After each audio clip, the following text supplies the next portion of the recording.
Hello, Libra, and welcome to Ascending Without Wings. My name is Raina, and this will be your reading for the week of the 4th through to the 10th of February 2019.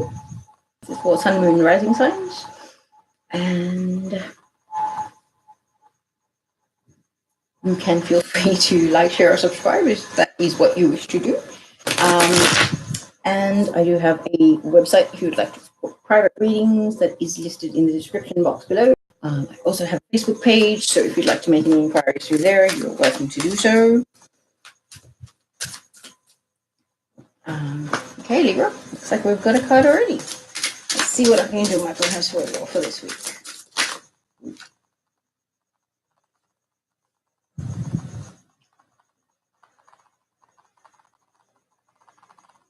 Okay. What else do we have, Archangel Michel? Okay, anything else?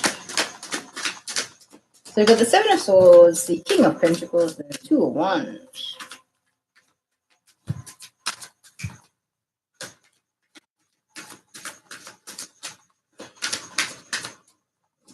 Really? It can't be that short. Maybe 5, but... Oh.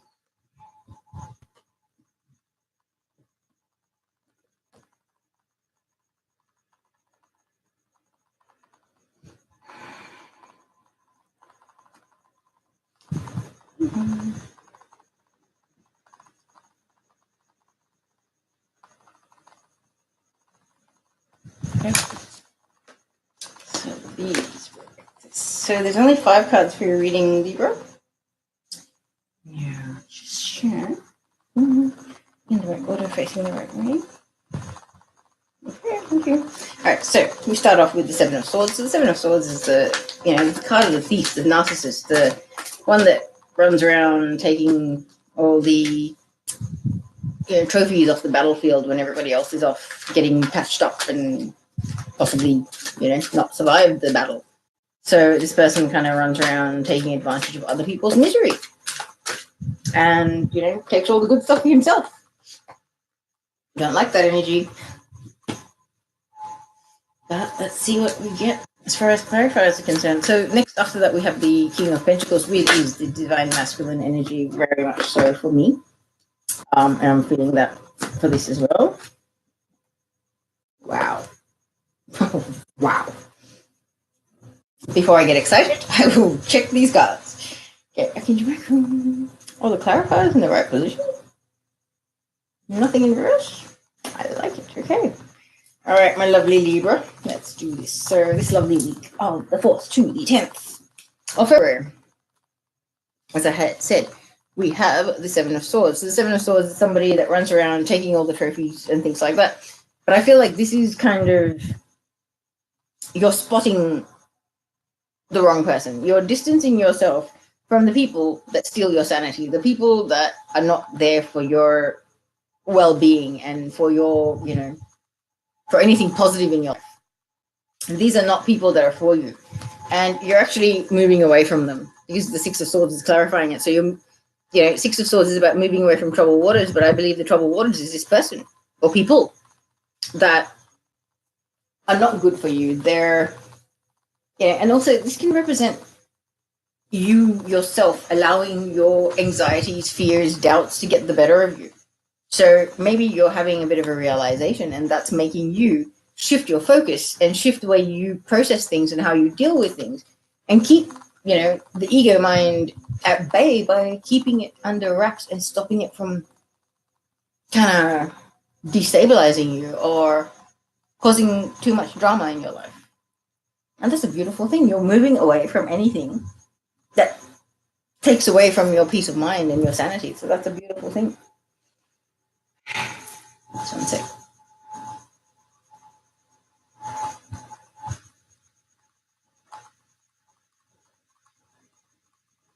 Okay, so someone around you, it could be a Earth sign, Taurus, Virgo, Capricorn, but they're embodying the King of Pentacles energy. So this is very much a divine masculine energy.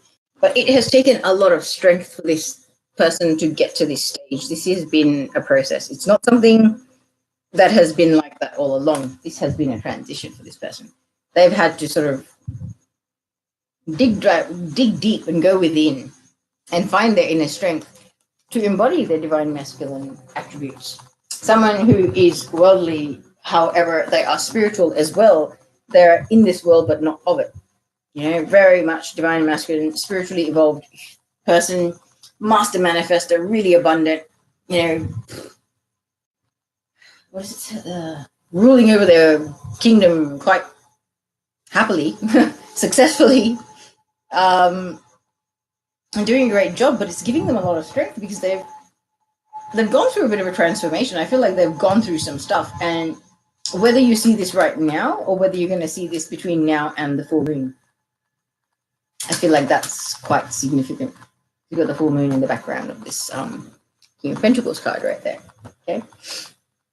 So I like this. Somebody around you has gone through some stuff that's actually brought out some major inner strength for them, and that's a wonderful thing. Okay. Then we move on to the Two of Wands. So Two of Wands in the normal tarot, there's two wands there, which is all about a decision. However, the guy's actually standing there holding the world in his hands.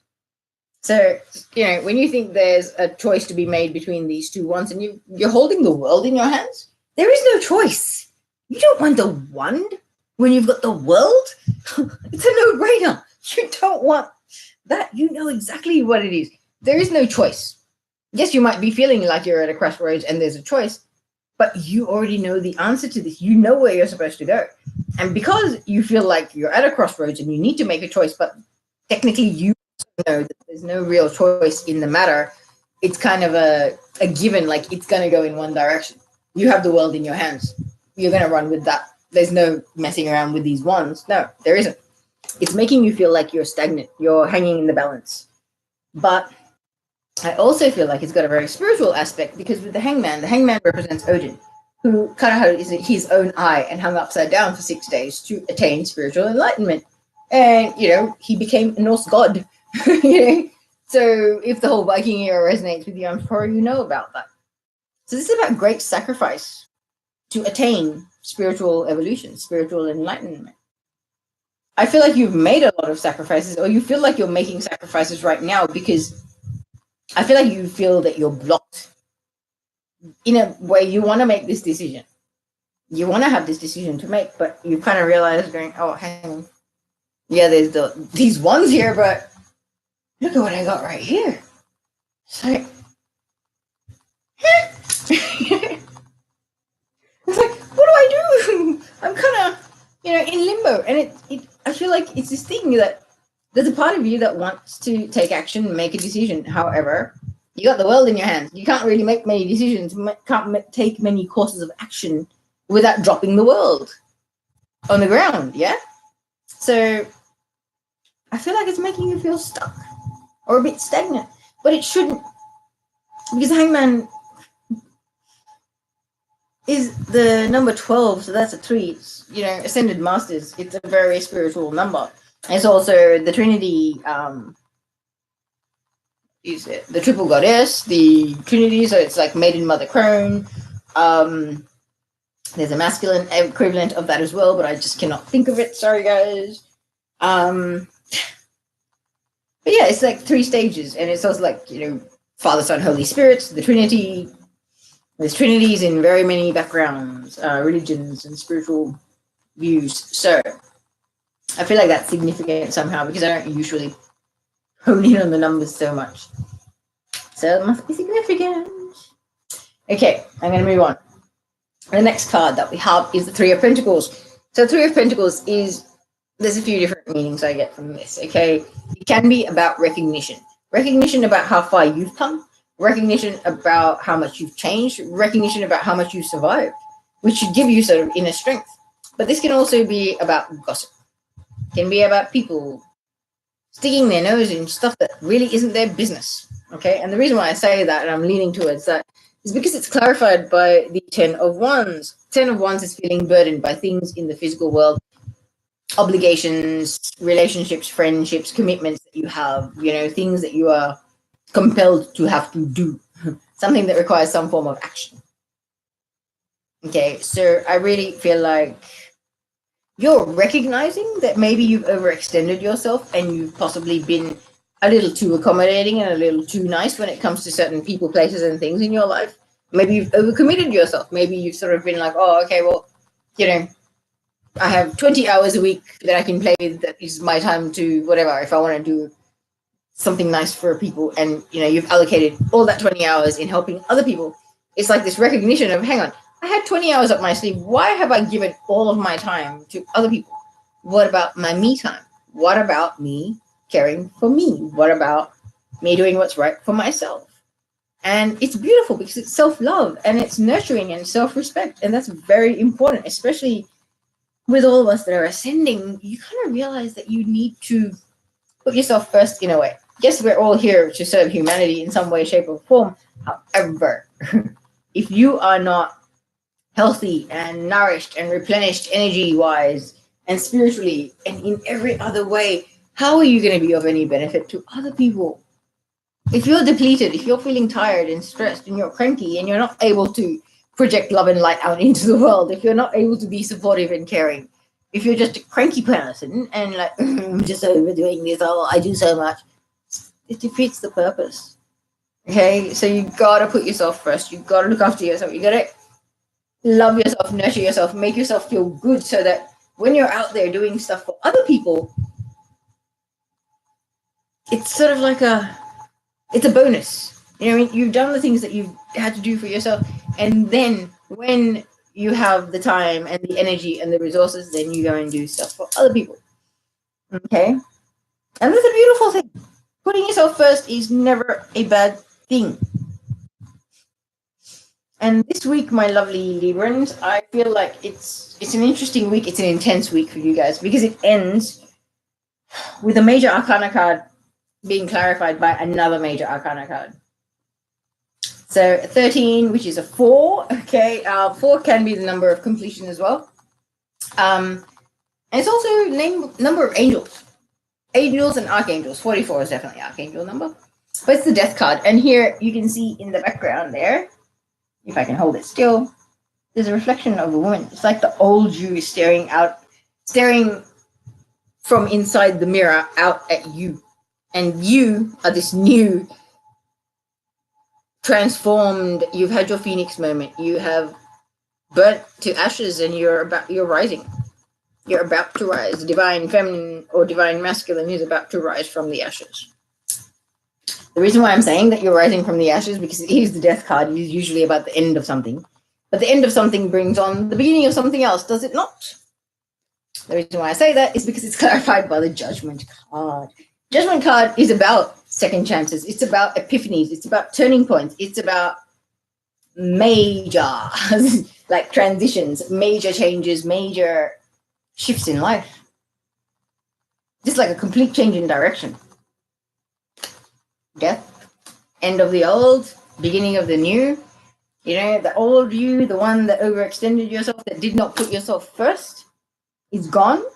And now the person that loves, nurtures, and respects themselves above all else is here. And that's a beautiful thing, Libra. I love it. One of my closest friends is a Libra, and I'm really happy to see this. Because my friend deserves this. It's a fantastic thing. Okay, I'm now going to pull some of these Heart and Soul Oracle cards. Sorry, it's like after 11:30 in Sydney, and I had a surprisingly early day today, so brain's getting tired. But I've only got like 2 readings to go after this, so I am adamant I will finish them. Okay, we've got 4 cards, it looks like. Okay, can you... 4 of these for Libra. Oh no, okay. This one? Okay, so you got 2 Libra. So good. So the first one we have says, tune into the subtle and divine force within me, and you shall sense the subtle and divine force within yourself and all living things.